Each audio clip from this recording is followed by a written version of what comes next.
Mary had a little man. We believe that all men are created equal. To the magnificent mosaic that is America. From radio beacon to radio beacon. I have a dream today. Change has come to America. Believe me. Help is on the way. Knock, knock. Who's there? It's a figment of your imagination. Randi Rhodes Show. Turn up your mind.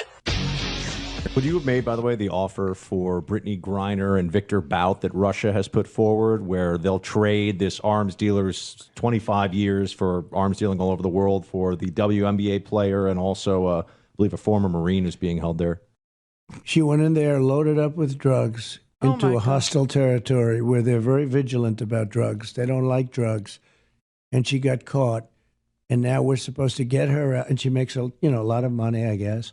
But we're supposed to get her out for a absolute killer and one of the biggest arms dealers in the world. Killed many Americans, killed many people. And he's going to get a free card, and we're going to get her. She knew you don't go in there loaded up with drugs. And she admitted it.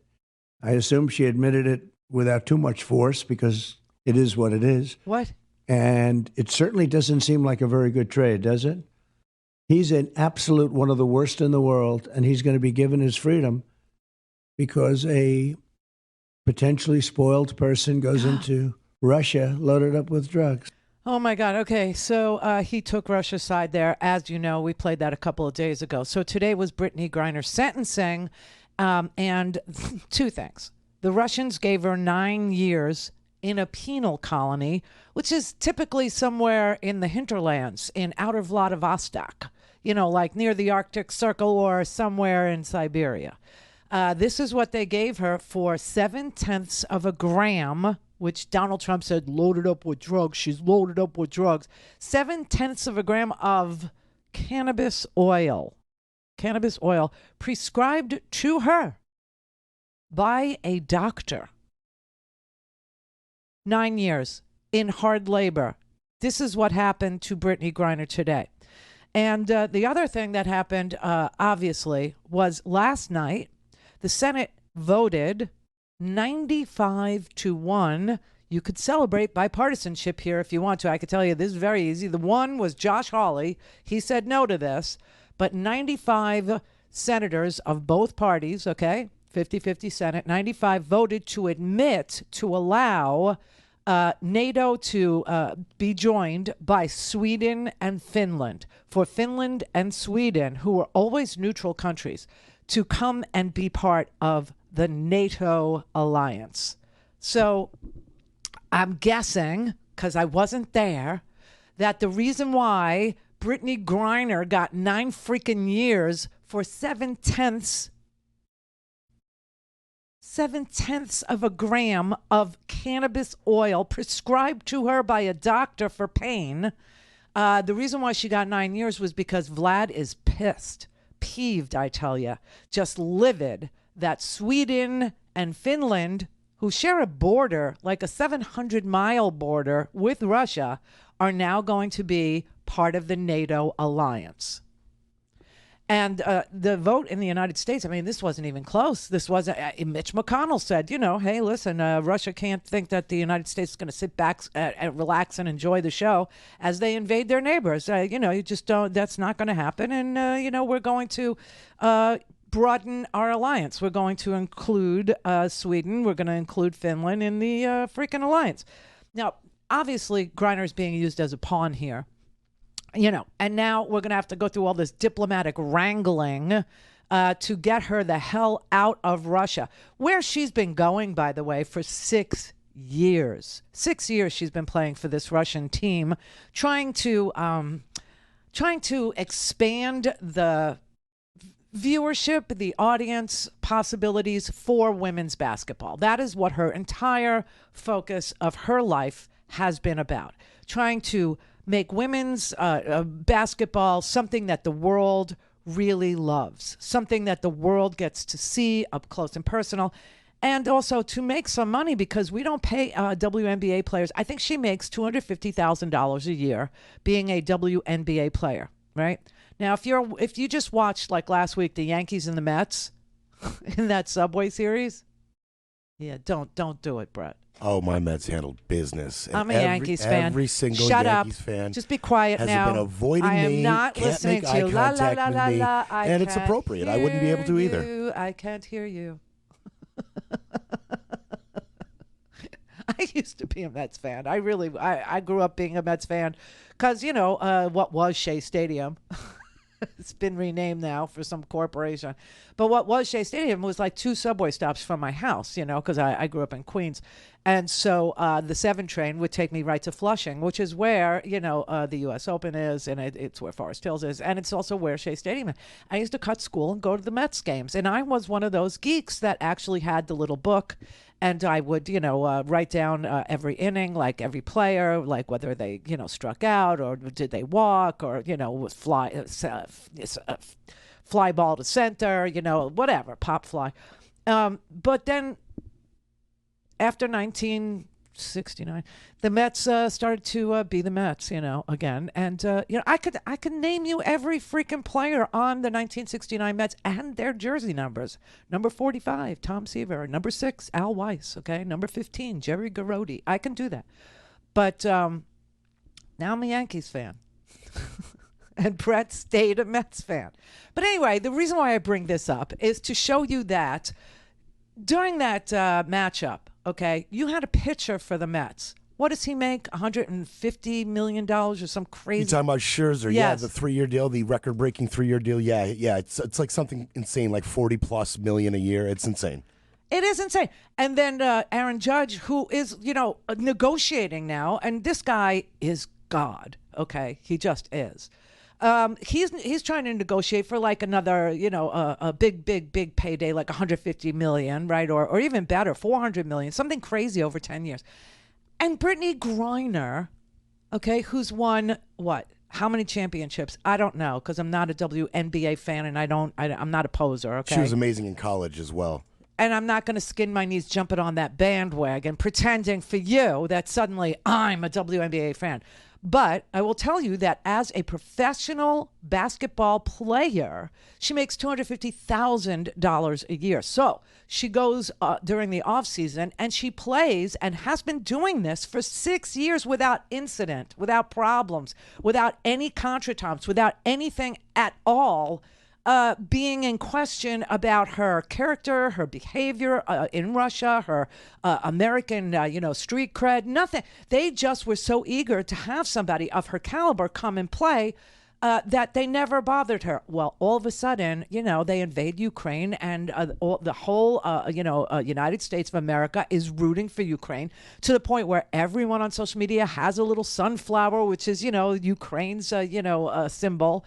Right, kind of like Kansas. Their symbol, their state symbol is the sunflower too, which you got to love after yesterday. Thank you again, Kansas. Amazing. Changed the entire trajectory and all of our hopes and dreams for the next election. Yesterday, really, you did that. But so Brittany Griner has been playing there for 6 years, goes to Russia this time. They rifle through her luggage. And all of a sudden, they find 0.7 of a gram of cannabis oil. And this is what Donald Trump characterizes as her going there loaded up on drugs.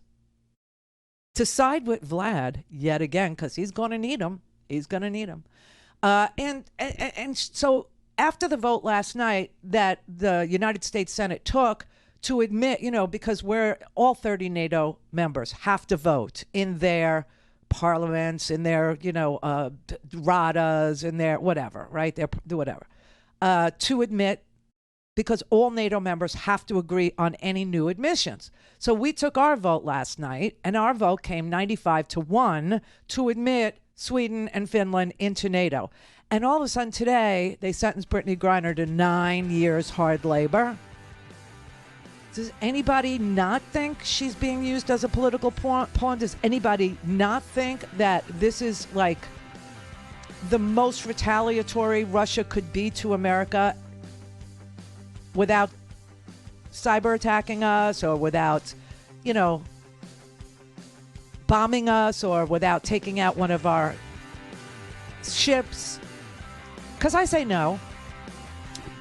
So poor Brittany Griner is now an non-voluntary enemy combatant as far as Russia is concerned, and they are going to penalize her. They're an idiot boy there, the orange, Mussolini. He's sitting there saying, "Oh no, don't trade Victor Bout for Brittany Griner."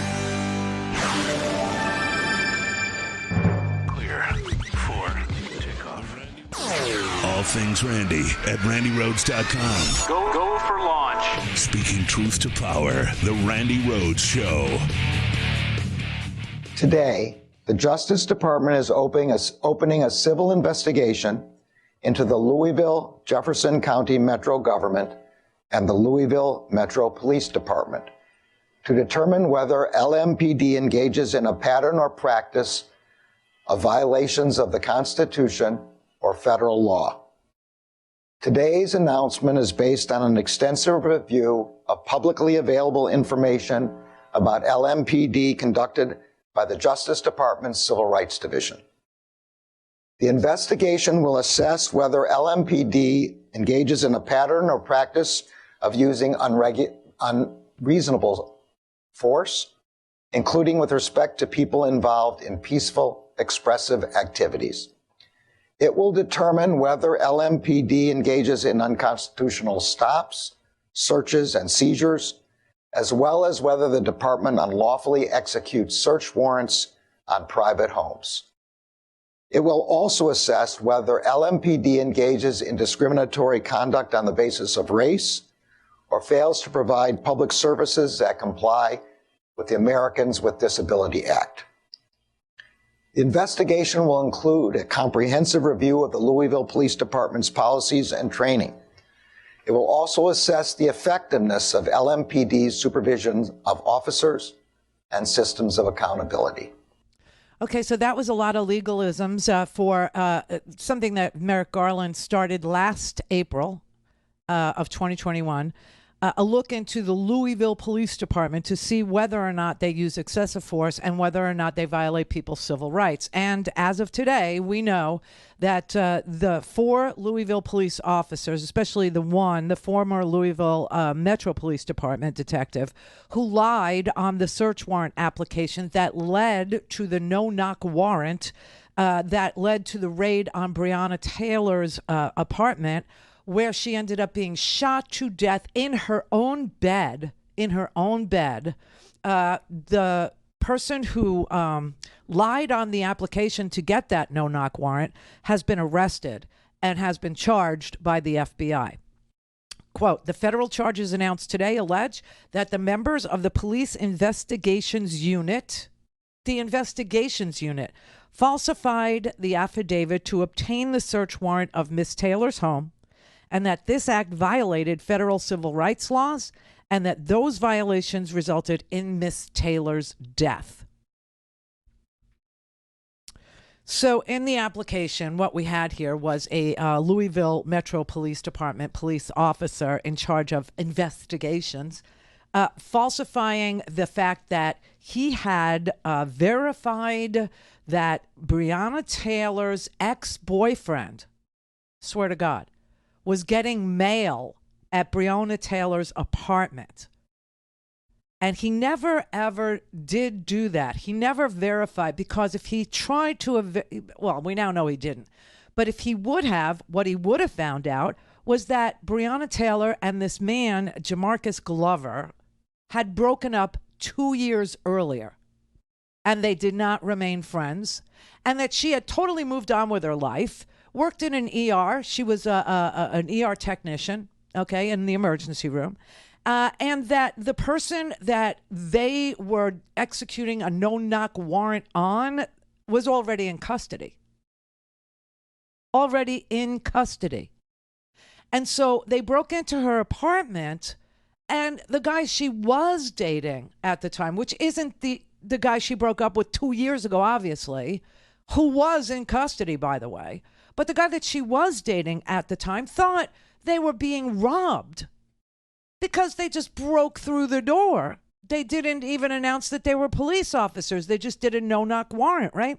And so he thought they were being robbed, and he grabbed his legally owned firearm, which all of you people tell me you must have to protect home and hearth, you must have it. Well, he had it. And when he used it to try and protect his home and hearth because he thought they were being robbed, they shot him. And then they shot her 8 times while she was sleeping in her bed. So he was fired last year, this guy, this police officer, but he was arrested this morning and charged with federal civil rights violations. Finally, this is how long it takes, okay? This is how long this takes. It takes forever. I mean, I still have the Vanity Fair magazine. I still get the magazine. Yes, I read it online too, but I get the magazine delivered to my home because I love that freaking thing. Where Breonna Taylor was on the cover of it. It was a drawing of her. It was, an artist's rendition of her. I still have it because I just could not believe that in this country, a girl could be sound asleep in her bed, in between shifts at the emergency room and just be shot to death by police who didn't know that the person they were looking for was already in their custody. Now come to find out that they lied on the warrant saying he gets mail at her house. So we can actually... I mean, that is just bizarre. And so finally, maybe there's a chance in this world, not that it will do anything to bring her back. She was only 26 years old, this kid. She was a young woman just starting out, just making her way, doing everything right. So that happened today, thank God. And you know what's really crazy about it is when they got caught, with a faked warrant, when they got caught lying on the warrant, then they engaged in a cover-up. And it's always that actually flags the FBI. It's always the cover-up. And that's exactly what happened with Alex Jones. It's exactly what happened with these 4 cops. It's exactly what happened with Donald Trump. It's exactly what happens with all of these miscreants, with all of these people that try to get away with breaking the law. They usually do. I mean, even Nixon got away with breaking the law. Nixon, when Nixon broke into the Watergate Hotel, which was a hotel, so now condos. But when Nixon broke into the Watergate, when he actually hired people to go and get opposition research by stealing it from the Democratic National Committee headquarters, which is what he did. He got away with it. He won re-election after that. He did. He won re-election. It was the cover-up that got him. It was the cover-up. It was the lying and the taping of him ordering it and then lying about that he ordered it, lying about that he knew about it, lying about that he paid them, lying about that he paid them out of a slush fund, right? That's what gets you. That's what gets you all the time. And it's just so disgusting. And that's what happened with Alex. Oh, by the way, so that trial is so off the hook, okay, that the Alex Jones. And I just want you to know, this is like his 3rd trial. He lost all 3 of his trials, right? Because he refuses to recognize that courts are courts, okay? He doesn't think that the courts have any ability to make him comply with, turning over documents or appearing. This is the sickest thing I've ever seen in my life. And he keeps sitting on the jury stand yesterday trying to testify in his own defense that he complied with discovery, that he turned over his phone. I mean, the lying, it's just, they're congenital liars. They just can't stop doing it. They just can't. Because they really feel like this is a country where the justice is so unequal that you can get away with it. You can get away with not participating in a trial. Connect. To speak to Randi, call 561-270-3844. 561-270-3844. It's 100% real. I think Sandy Hook happened. And I think it's a terrible event. That reversal from Alex Jones was just the first in a series of surprising revelations on the last day of testimony. In a remarkable exchange, lawyers for the family said they had years' worth of text messages from Jones. Mr. Jones, did you know that 12 days ago, your attorneys messed up and sent me an entire digital copy of your entire cell phone with every text message you've sent for the past 2 years. The lawyer said the messages showed Jones withheld evidence in the defamation lawsuits about the Sandy Hook shooting. Mr. Jones, in discovery, you were asked, Do you have Sandy Hook text messages on your phone? And you said no, correct? You said that under oath. Yes, didn't you? I mean, if I was mistaken, but you got the messages up there. You know what perjury is, right? So Alex Jones has a lot more to worry about now than just a lawsuit. Alexander Tobbs is a civil rights attorney following the case. He has to worry about whether he might get arrested for perjury, for obstruction of justice, or for any other criminal activity that's found on those phones. Last Friday, InfoWars parent company filed for bankruptcy protection. And over the course of the trial, Jones has repeatedly claimed his company is bankrupt. You may not tell this jury that you are bankrupt. That is also not true. On Wednesday, lawyers brought up Jones' financials in court, asserting at one point he made up to $800,000 a day from ads. It goes to motive. Alex Jones exploited the heinous tragedy of Sandy Hook for his own personal gain. And he was saying things that were so outrageous and so unbelievable that it was attracting a lot of viewers to his content. And he capitalized on that.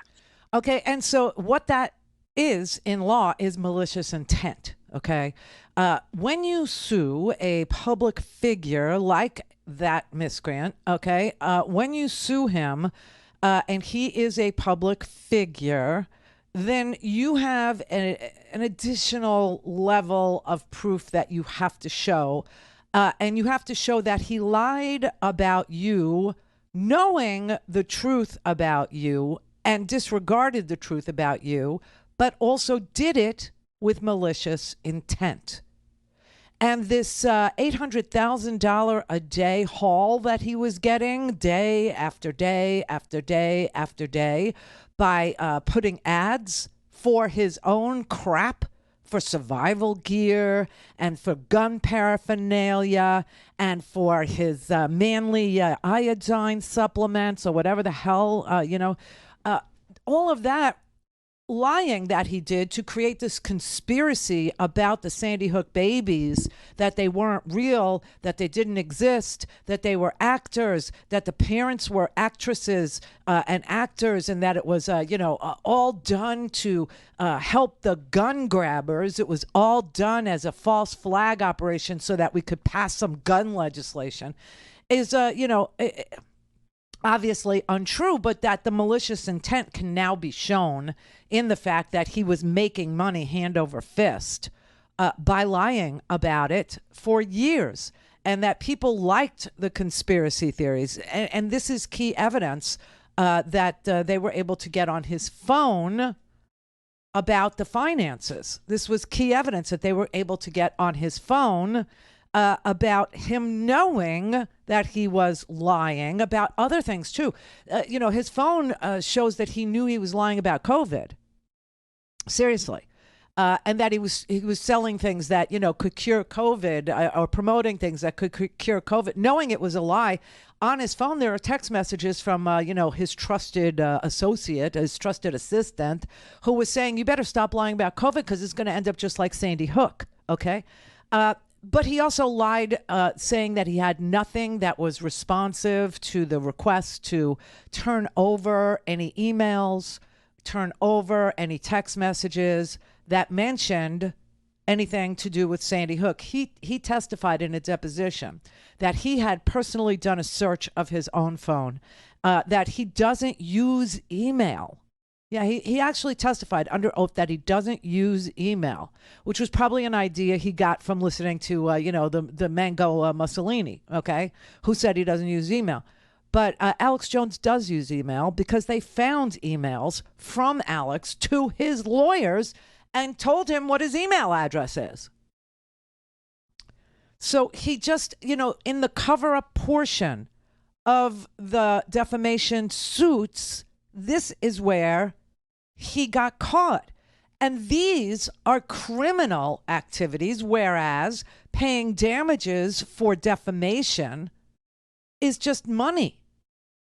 But now instead he has forked over an opportunity to stay free. You understand? So what do you call this? I call it a good start. any day that Alex Jones is on trial, any day that Alex Jones is admitting to criminal activity by not admitting, that he knows anything about his own criminal activity, is a good day. It's a very good day. It's a good day for the. I try not to deal in Schadenfreude too much, Randy, but this has really been Christmas come early. I mean, this has just been delicious, and that 180 he did on the stand is like the cherry on top. Just the look on his face, the fact that he was literally, if you never understood what sweating bullets meant, just have a little gander at the actual sweat that's pouring off of his disgusting brow as the lawyer, Mr. Bankston, confronts him with the fact that his freaking lawyer, by accident, and the email that his freaking lawyer sent to the Sandy Hook family lawyer, Mr. Bankston, that contained the entirety of Alex Jones' cell phone over the past 2 years, was followed up with another email that said, whoops, wrong file. Whoops. And so the way that the law works, and we touched on it yesterday, but just so you can be a little smarter than the guy next to you about this, if your lawyer should get materials from the opposing counsel by accident, right? These things obviously do happen. Your lawyer will then contact opposing counsel and tell opposing counsel, you sent me this. I don't think I'm supposed to have it. I will not look at it for 10 days to give you a chance to respond. And you can tell me that it's privileged material because I believe it might be, or you can tell me that it's work product, which I believe it might be. You can object to me and I will not look at it for 10 days. And then you can, if you make your response within 10 days, I will just delete it or send it back to you, whatever you choose. But I obviously can't rely on it in court. Therefore, there is no reason for me to waste my time looking at it, right? Because it doesn't matter what the lawyer thinks about opposing counsel's client. It matters what the lawyer can prove about opposing counsel's client. And if they can't prove it without, this material, then they can't prove it without this material, period, end of story. So who would waste their time looking at it? No one. No one.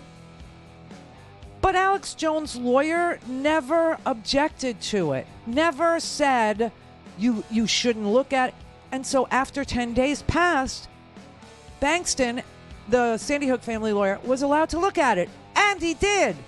And you know what he found? A giant cover-up. You know what else he found? Criminal activity with regard to other things, like January 6th. Yeah, like that, which it's now been subpoenaed by the committee and the DOJ. This is the Randi Rhodes Show. To speak with Randi, dial 561-270-3844. That's 561-270-3844. I'm going to be speaking in D.C. Roger Stone's going to be speaking in D.C. General Flynn's going to be speaking in D.C. At multiple events. And what you need to know is this. Roger Stone spent some substantial time with Trump in Florida just a few days ago. I've got a lot of intel I'm not at liberty to tell you yet, not just from Roger, but from other people that have been meeting with the president and wargaming what's coming. Oh, damn. So, Alex Jones had been subpoenaed by the January 6th committee, and he just refuses to show up. He refused to do any discovery, any turnover of documents, or, didn't show up for court when he was supposed to show up for court for any of these Sandy Hook cases. You know that. This is the fourth case that Alex Jones has lost. The families of 10 victims of the shooting that killed 20 little kids, 20 little sixth graders. He didn't show up for any of those cases. He didn't show up. This is Jesse Lewis's family. He didn't show up for this one. When Jesse Lewis's father was testifying, that in that tearful manner, Alex Jones characterized him as being slow on his show. But what's really interesting is he lied because he wasn't even in the courtroom. Alex Jones wasn't to hear Jesse Lewis's dad testify. So anyway, he keeps losing these cases by default. He loses. This is what happens. If you are subpoenaed, or if you need to give a deposition, or if you're supposed to respond to a subpoena ducis tecum, Swear to God, which means bring the records, which means, show the documents. And you don't do it, you lose. You lose your case by default, okay? This has been going on for 4 years of litigation in which he has failed to produce documents and testimony ordered by the courts in Texas. The other cases were in Connecticut. This one's in Austin, okay? And so you had 3 trials for damages that are scheduled. The one that we're watching now in Austin is the first. It's the first damages portion of these 4 trials that he lost by default. And so it was just so unbelievably informative when Mr. Bankston, the Sandy Hook family lawyer, was able to say, on your cell phone, which we have, it shows your financial records indicating that you, Mr. Jones, were earning revenue of as much as $800,000 a day by selling diet supplements and gun paraphernalia and survivalist gear in ads that accompany your broadcasts in which you defame our clients. He also sat on his show during this trial, on his show, and showed a photograph of this judge, Judge Gamble, engulfed in flames, and said, that's just as burning. I'm an American. That's just as burning. I swear to God. In another broadcast during the trial, he linked this judge to pedophilia and human trafficking. He questioned the intelligence of the jurors in this case, and they can now see this, okay? He said that his political enemies had handpicked, quote, blue-collar people who don't know what planet they're on to be the members of his jury. The people that are in your audience are the blue-collar people that don't know what planet they're on, not the people in the jury box. And the people in the jury box got to see this. The lawyer actually said, one of the jury members actually wrote to Alex Jones, are you aware that this jury consists of 16 intelligent, fair-minded citizens who are not being improperly influenced in any way, Mr. Jones? Forcing Alex Jones to have to answer to that. And he said, I don't think you're operatives. I mean, this trial is crazy town. This is like he is like the worst witness in the history of witnesses ever in a defamation trial, ever. Not only is he showing evidence of a cover-up as he answers questions, not only is he committing perjury as he tries to convey to the jury lies. He tried to tell the jury that he's bankrupt. He's not bankrupt. I even got emails yesterday from some of you that said, but he's bankrupt. He's not bankrupt. Filing for bankruptcy yesterday or the day before is not being bankrupt. That's filing for bankruptcy. The court is going to have to look at the filing and see whether he has a legitimate claim to bankruptcy protection or if he's fraudulently transferring his money. Because if he's fraudulently transferring his money so he can make himself judgment proof, that's a crime too. You can't do that. And he sat on his show and told his audience like 2 days ago. They lie to the jury in the damages portion and say, I got hundreds of millions of dollars. That's why they do this. So they'll come up with some giant judgment on the already guilty Alex Jones that they hope is too big for us to even get a bond on. Well, once you're in bankruptcy, it's all there in the court. And the bonds for the appeals are half your net worth. Well, that isn't going to be very, very much, maybe $1 million, $1.5 million or something. And they're going to try to claim all this other wealth, but it's not true. So then we will be able to continue on with appeals and the rest of it for years. And we will be able to fight these kangaroo courts. Okay, so you know what you got here? You have a laundry list of crimes. It just depends on whether or not the district attorney in Austin is in the mood to charge. But this is fraud on the court. This is fraudulent transfer to make himself judgment proof using the court. I mean, it's a fraud on the bankruptcy court. It's a fraud on this court. He's got perjury now. He lied to the jury and said that he was bankrupt. He's not bankrupt. He filed for bankruptcy to avoid paying any damages that might be, decided upon by a jury of his peers. What else did he do? He covered up. He refused to participate in the. Oh, he also told the court, not the court. He told the jury that he had complied with discovery, that he had turned over documents, that he had, given his testimony. That's also, and the judge had to admonish him over and over. Mr. Jones, you cannot tell. She has to dismiss the jury and then instruct him again. You cannot tell this jury that you complied with discovery because that is not true. Mr. Jones, you cannot tell this jury that you're bankrupt because that is not true. You may have filed for bankruptcy. I don't know. I heard that you did, but I haven't seen it.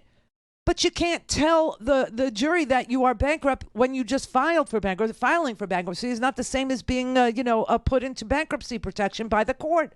Stop lying. You've lied twice today. You've committed perjury twice today. It's so unbelievable. I mean, he insults the jury. And the only reason why they're suing for this astronomical amount of money, $150 million, will not bring their son back. That's clear to them. Trust me.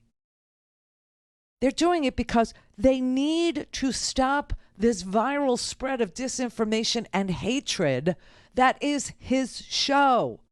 And they're trying desperately to make the judgment so steep that he can't continue. Now, he thinks he's being too cute by half by perpetrating frauds on courts and going to the bankruptcy court now and telling them he needs bankruptcy protection. These are criminal offenses. Criminal. And that doesn't even touch on what he did to, tell people to go to Washington. He must have said it 15 times to his audience. They need to go to D.C. They need to occupy the White House. They need to go. Hosting Roger Stone on his show, who apparently was giving him intel on the, war game. On the war game. Now, Stuart Rhodes, he was on with Steve Bannon telling him what the war game was for January 6th. Alex Jones was obviously listening to, Roger Stone ad nauseum. He was interviewing all kinds of psychos that were responsible for the violence we saw on January 6th and for the obstruction of a congressional, certification, a congressional proceeding, which is 20 years in jail. 20. So when people explain to you how hysterical it is that Alex Jones had, gotten popped by his own freaking lawyer, it is hysterical. But beyond the funny, there's also the prosecution that should ensue for criminal behavior on any number of fronts. Now, the Department of Justice, Merrick Garland, obviously is investigating Donald Trump and is investigating Roger Stone and Eastman and all of these people who plotted and planned January 6th, up to and including Donald Trump, but including Alex Jones. And they've just subpoenaed the phone from the Sandy Hook family attorney, Mr. Bankston, who said, sure.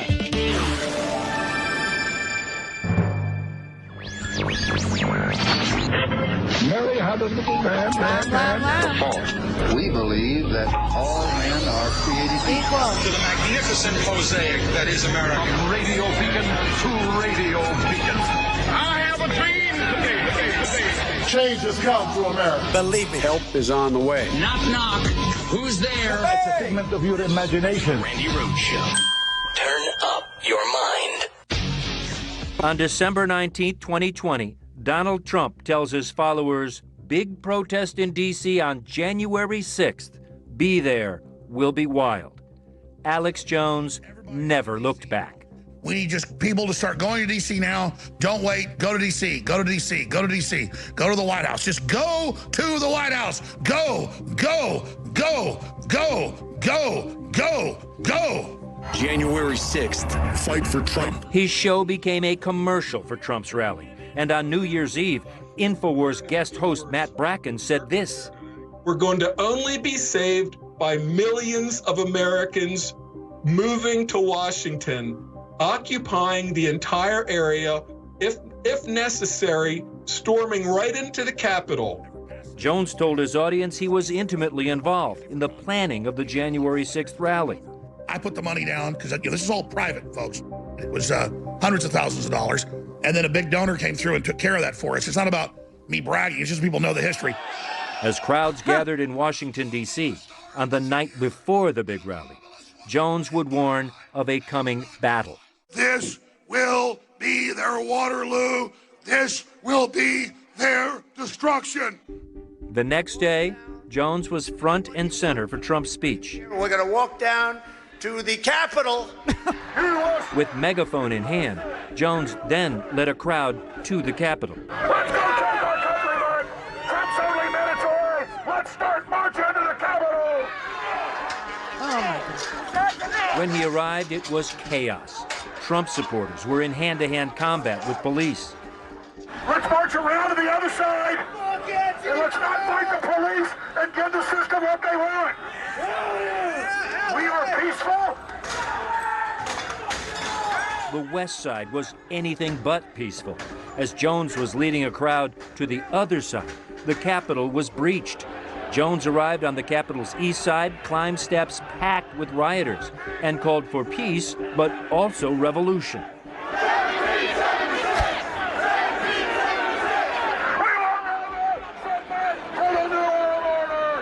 Jones sees it all and takes off. Just minutes after Jones left, a mob trying to force the East Capitol doors would push their way through. From a perch overlooking the Capitol, he would rejoin InfoWars broadcast and start a new conspiracy theory. This is the bureaucracy. Antifa started this, we're pretty much sure. These were Trump supporters, including extremists with deep ties to Alex Jones. At least 20 of those arrested on January 6th either worked for, appeared on InfoWars, or followed his content. That includes Oath Keeper founder Stuart Rhodes, charged with seditious conspiracy. The idea that these people, were somehow, protected by free speech and that they were allowed to incite riots and tell people to go, and tell them, fight for Trump, and literally incite a riot, incite a mob to violence. Listen, I'm not going to be happy unless, Alex Jones' studio becomes a Superfund site. You understand? Like with all the toxic crap, it just dies right there, along with like Steve Bannon's laundry basket. I mean, these are some disgusting people who really do hate this country. They hate everything about democracy. They hate everything about America. They hate, period. I don't know what else to say. They're so full of bile. They're so full of hate. They're so full of chaos and wanting to be the head of chaos. I mean, it's just an endless attempt to make sure that, because, Republicans are totally the minority in this country at this point.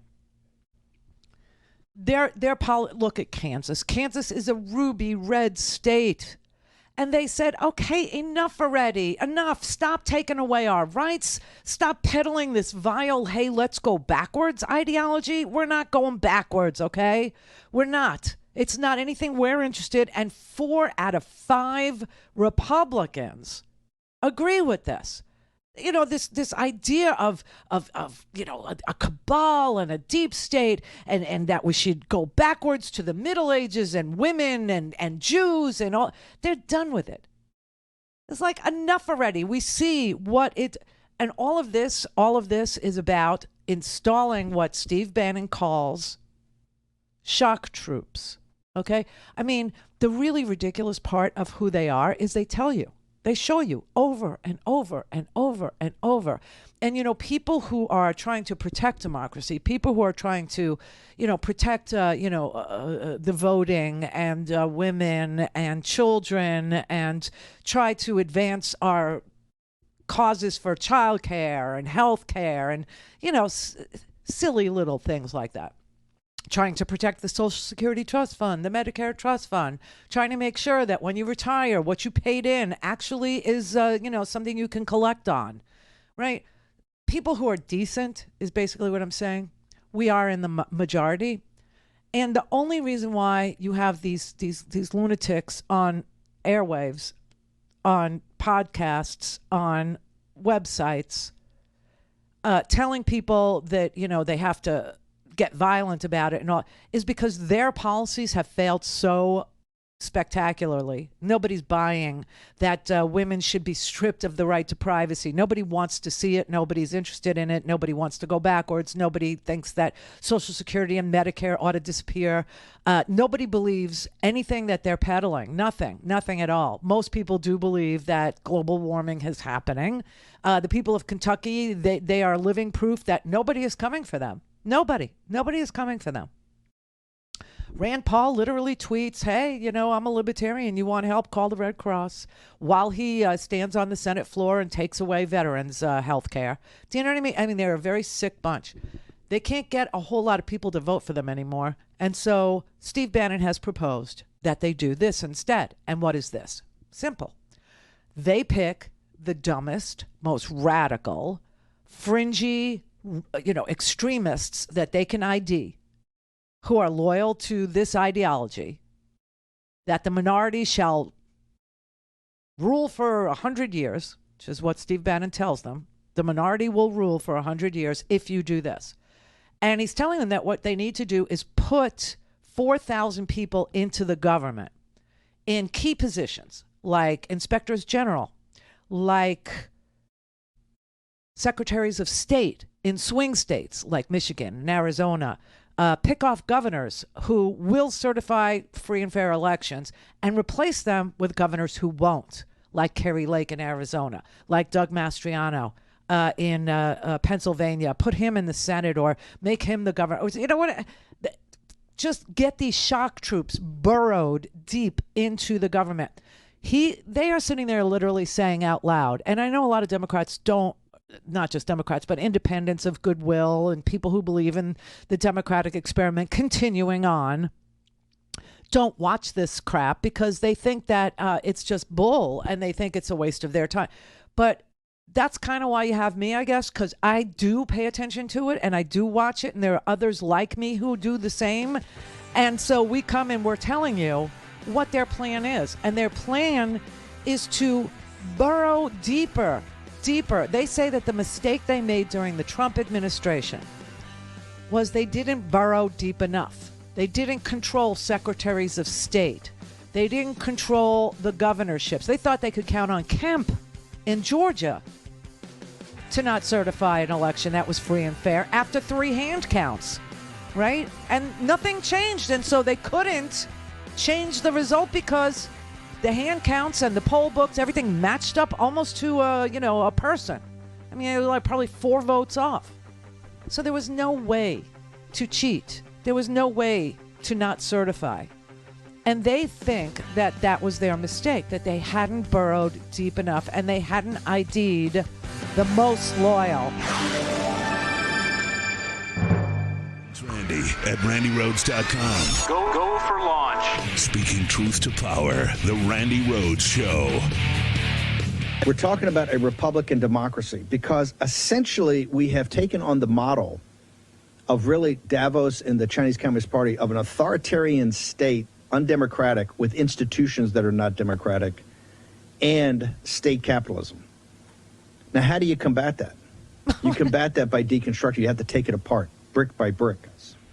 You know, Steve, it gets my deplorable blood going on a Monday morning to hear Jonathan Swan talk about a purge of the administrative state. Now, of course, he means that to be an expose and to be a hit on our movement. We take it exactly the opposite and wear it as a badge of honor.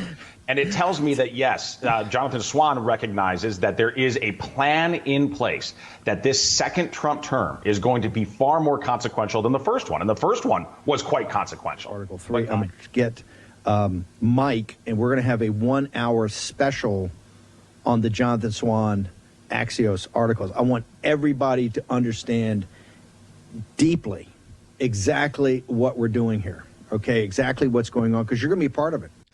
I understand exactly what's going on there, okay? You need to understand exactly what's going on there. And what he's talking about is deconstructing freedom, deconstructing liberty, deconstructing justice for all, deconstructing what he's characterized as a communist state, which really is what they want to install, but how they're characterizing American democracy, because it doesn't work for them anymore. Okay? They feel oppressed by American democracy because American democracy didn't produce for them what they had dreamed of, which is total control. Total control. And he thinks that the mistake that they made was that they didn't have enough shock troops inside the government, that they should interview. And he's actually said it out loud. They'll interview 20,000 people, and of those, he'll pick 4,000, and those 4,000 will go into the government. Those 4,000 will go into the secretaries of state offices. They will go into the governorships. They will go into the legislatures. They will go into the inspector general's offices. They will go into the government, and they will prevent any investigation of anything that is un-American, that is anti-democratic, that is, gets in the way of minority rule, which is what they want, because they can't win anymore. They can't. And if I were them and I was looking at Kansas yesterday, a shiver would have gone down my spine, because Kansas, it wasn't even close. Kansas, this misogynistic, authoritarian, let's go backwards, let's take everybody back to the dark ages, let's make sure women are barefoot and pregnant, all of these incels and the crazy people that believe in QAnon, conspiracies and all this stuff. That is who makes up their viewership. That is who makes up their base. That is who makes up their audience, okay? And that's who they're talking to. And so they got some success in being able to take rights away from half the population. Women. Electorally, that can't produce wins. That can't produce a democratic result that they would be down with, that they would want to see. And they know that. And that's why it's all about burrowing in and decertifying, or burrowing in and not...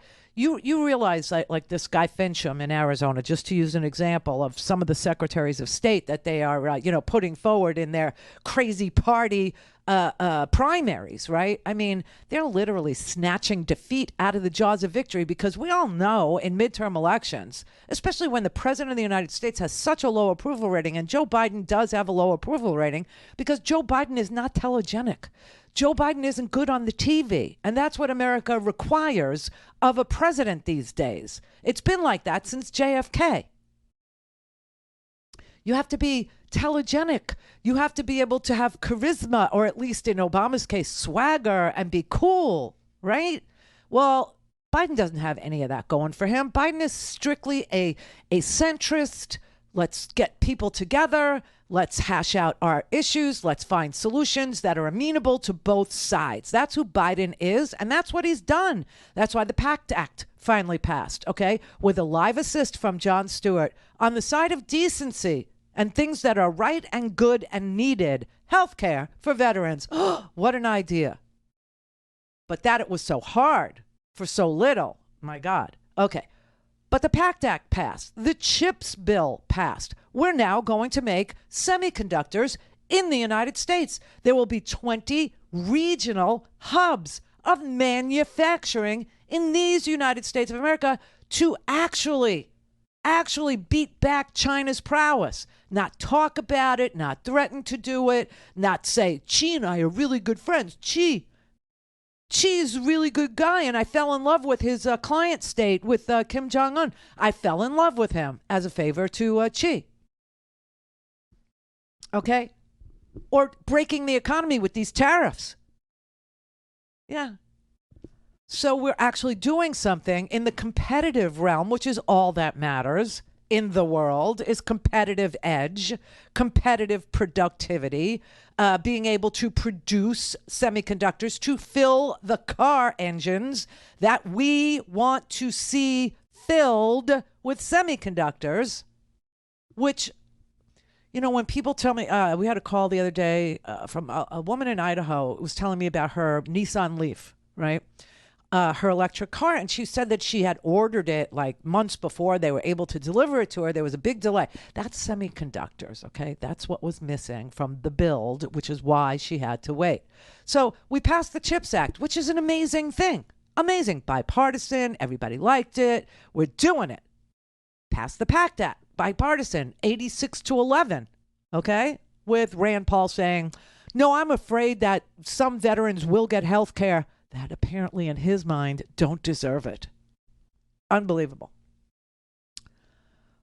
And now we're about to do, whatever you call it. It's Build Back Better without the stuff for children, who you love so much, you freaks.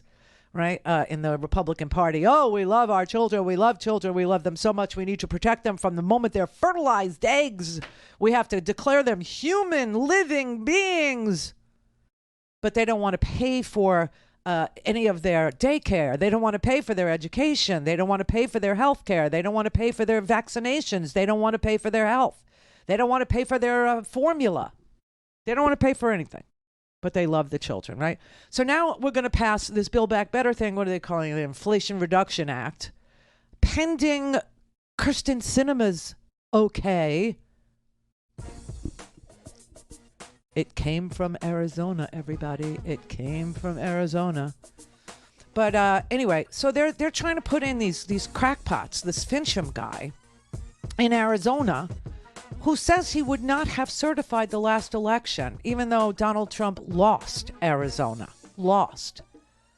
And why are they doing this? They're doing this for minority rule. For minority rule. Because we are having so much success, it's almost unthinkable that Joe Biden's approval rating is so low. However, that being the case, and the president currently being a Democrat, we should lose this midterm election. You know, after watching Kansas, like I said, they must be panicky. I don't know that we will. I don't think we will. Connect. To speak to Randi, call 561-270-3844. 561-270-3844. Touch base on the race for your old job, your outgoing job, Secretary of State, where the Republican candidate there has made it clear that he also would play a significant role in certifying the vote. He is backing the big lie, even trying to decertify Joe Biden's win from a couple of years ago. How dangerous is this for the state of Arizona? Well, certainly for folks who have made Trump's big lie the central focus of their campaign for whatever office they're running for, it's not a surprise that they're calling out false allegations of fraud already about this election. But it is really concerning. And I've been saying this all along, that democracy is on the ballot in 2022. And Trump is working to insert himself into all of these elections so that he can install leaders over the rules, to change the rules, and to oversee certification in future elections so that they could potentially overturn the will of the voters if they don't like the outcome. That's exactly right. That's what Steve Bannon is saying on his show. That is what Alex Jones is saying on his show. That is what Roger Stone is preaching. That is what every right-wing lunatic fringy, radio show is talking about. Deconstructing the United States of America in order to install minority rule through an autocracy. And they're burrowing into the government in key positions like secretaries of state. And this Arizona one is a good example. This Fincham dude, he literally says that if you elect him to be Secretary of State of Arizona, he will decertify the 2020 election, which, by the way, has absolutely no meaning in law. None. It has no ramifications, no legal, nothing. Just in order to make people believe that something untoward happened in 2020, which it didn't. But they're doing this because they want to deconstruct the United States. They want to tear it down. They don't like it because they lost. because they keep losing and they will keep losing. This is why some of us are saying we see a blue tsunami this time. Some of us looked at Kansas yesterday and went, that's really something. People are not interested in going back to the 1600s. Well, who knew? Who knew?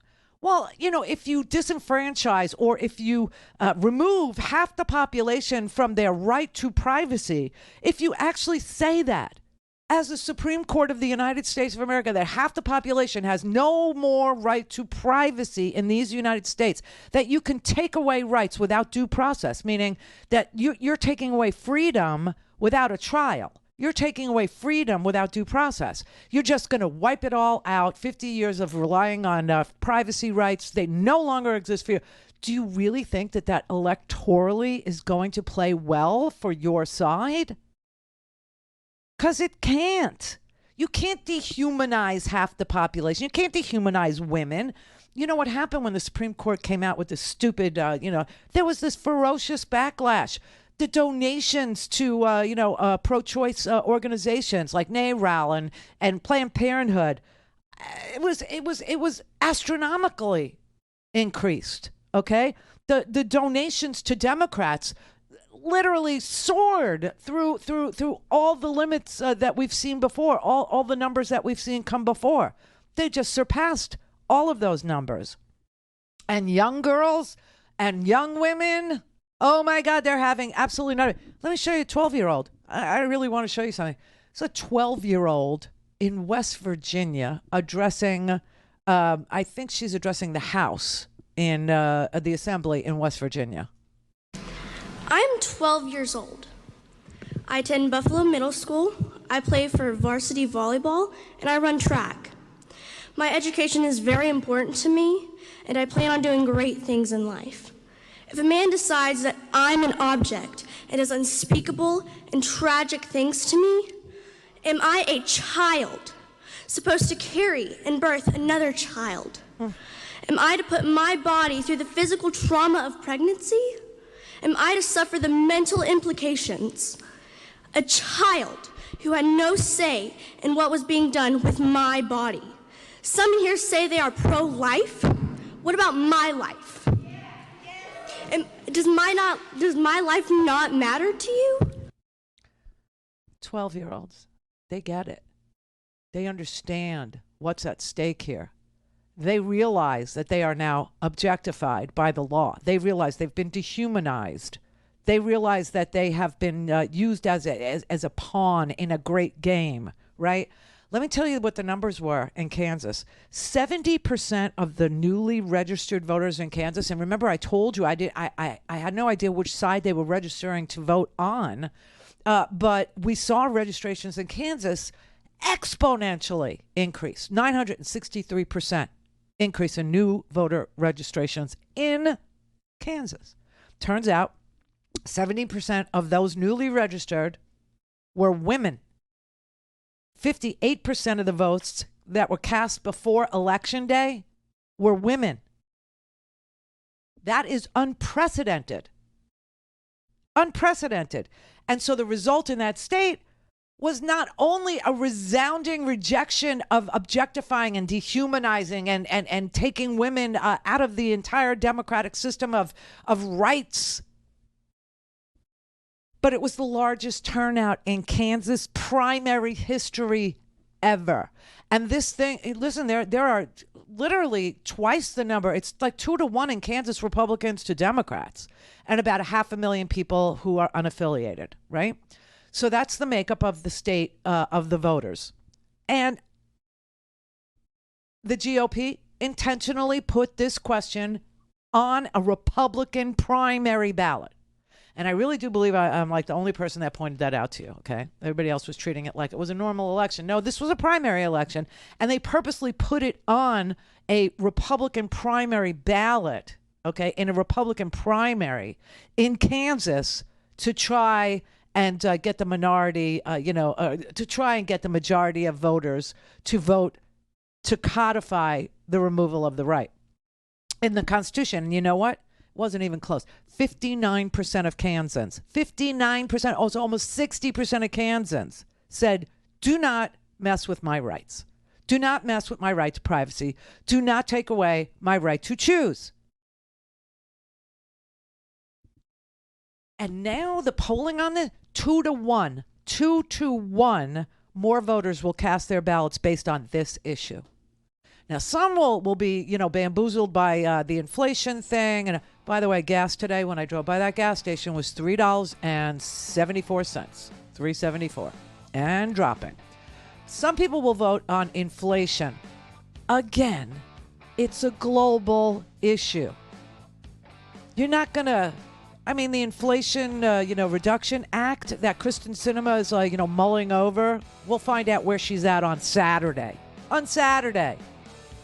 Yeah, Saturday. Because her donors are hedge fund managers. The lion's share of her money is coming from the financial sector, and they don't want to see the carried interest loophole go away. Okay? That's her concern. In all of this, that's what she's worried about. Her donors. Arizona. This is the Randi Rhodes Show. To speak with Randi, dial 561-270-3844. That's 561-270-3844. More than 900,000 Kansans cast ballots Tuesday, a stunning turnout for an early August primary.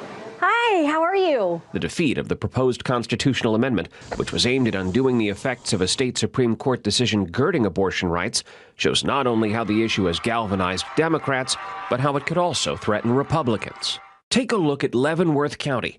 In 2020, 59% of voters there chose former President Trump. Okay. The same percentage voted no on Tuesday. And in Sedgwick County, the state's second most populous, 54% voted for Donald Trump, 58% voted against the amendment. To those of us who watch politics, that abortion is not as polarizing as really we think. Patrick Miller is a political science professor at the University of Kansas. On this one issue, when they were allowed the opportunity to vote on abortion, they did so and they expressed their preference. The latest CBS News poll shows women under 50 see abortion as their top issue heading into the midterms.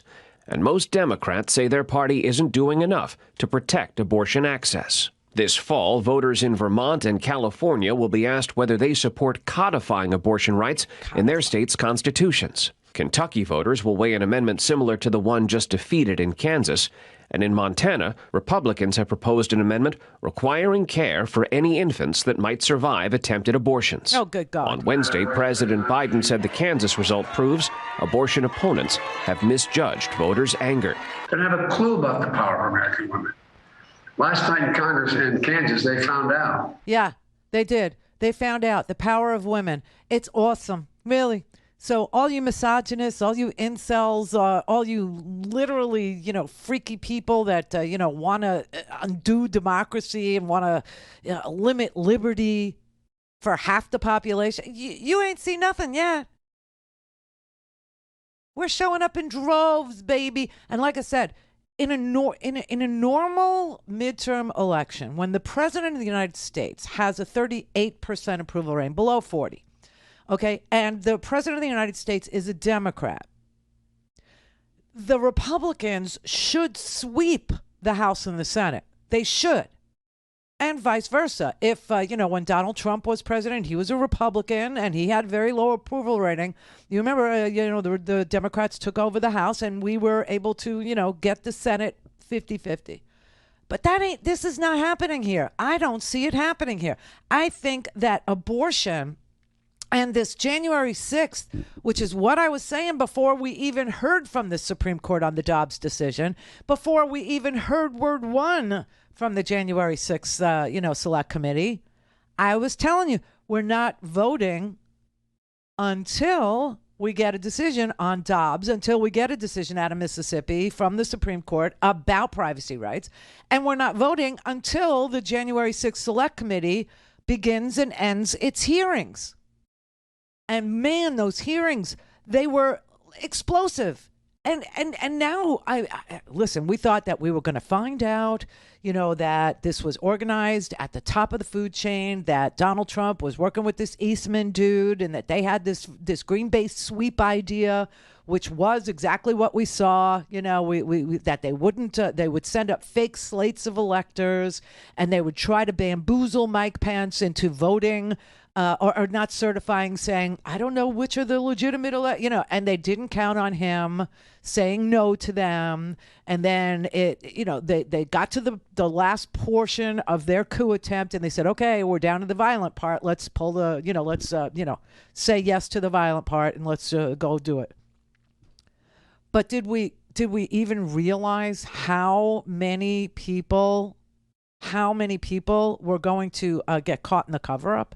Did we understand how much lawbreaking was actually occurring? Did we even know that the inspector generals of the Department of Homeland Security, the Secret Service, the Department of Defense had been compromised to the point where they were wiping phones, where they were literally destroying evidence? I don't think any of us thought that was the kind of evidence we would see and get, but that's where we are. That's what we're learning. So you've got several things that are eating at normal, everyday Americans of either party, Republicans too, independents too, saying, oh my God, I get it now. I understand. They are trying to burrow into the government so that they can steal elections, so that they can, wreak havoc, so that they can punish half the population. Women, God only knows what other rights they want. God only knows. But I will tell you right now, I just don't think that the women of this country and the men of this country who have young daughters are going to want their kids to grow up in a country where a rapist or, one bad night on a date or a mistake at college is going to derail their daughter's life. I just don't see that as being a yes vote for anybody in this country, regardless of party. And I'm not the only one. You have this new Monmouth poll, university poll, that's showing 50% of Americans prefer Democrats controlling Congress versus 43% preferring Republicans being in charge. Now, what's important here is that that's a 7-point advantage for Democrats, which is up from June. Now, we saw how energizing the overturning of Roe versus Wade is among voters. But what do you think is behind this surge? Is it sustainable into the fall? How do you read what the polls are starting to tell us? So a great question. So this is what I think, and I took a real good look at the poll. So that same pollster had Republicans up in May by 4 points. And so now Democrats are up by 7. That's an 11-point swing over the course of 2 months, which usually only happens when you're in the midst of a major scandal. That's the only thing that happens. And I think, as I said before, it's not only Roe, it's January 6th and it's guns, but Roe is driving this. You look deeper in the poll, and what's motivating, what's happening is Democrats now lead Republicans on motivation. They, for all of this year, Republicans had the lead on who was most motivated. Democrats now lead on who's the most motivated. And it's not just what happened in Kansas. Registration levels of potential Democratic voters across the country, Texas, Michigan, Pennsylvania, Arizona, have all risen starkly over the course of the last 60 days, 2 months, and when we've seen this. And so I agree totally with Cornell. It's a gift. In a political gift, though it's awful what it's done, what the Supreme Court did, awful what it's done substantively, but it's a political gift to the Democrats. Enthusiasm, baby, enthusiasm. And voter registrations are skyrocketing. They're going through the roof. So I just don't see this being a normal anything. I don't see any of this being normal. I don't see this as a normal midterm election. I don't see this as normal candidates that are running on the Republican side of things. I don't see that, these lunatic fringy, these Mastrianos, these Finchams, these Carrie Lakes, these Rand Paul. I just don't see them as being normal people, and I don't see that their agenda is a normal agenda for a country like ours. I see abnormal enthusiasm, which is wonderful,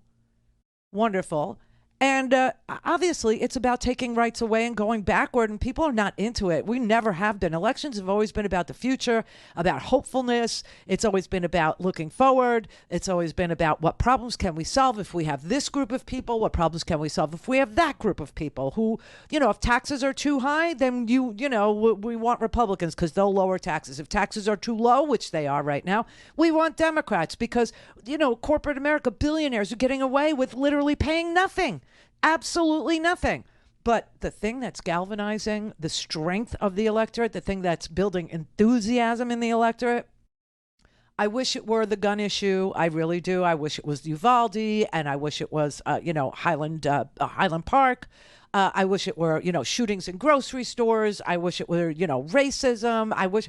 But it's actually abortion. It's actually choice. It's choice. And women in this country and men with girls, they're not interested in living in the 18th century or the 15th century or the 16th century or the 17th. They're not interested in it.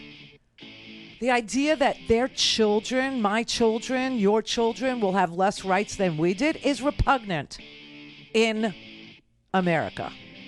So it's not the gun issue. It's not January 6th, although it should be. It's not that these right-wing lunatic fringy people are on these stupid shows telling you exactly what they're trying to do. To deconstruct America, to break America, to take away freedom, liberty, justice. I think they've seen the result of that, and I think that they're done with it. But it is taking away, actually doing it, taking away the rights of half the population that's got everybody enthusiastic and ready to vote. And you know what? Go. Do it. Register.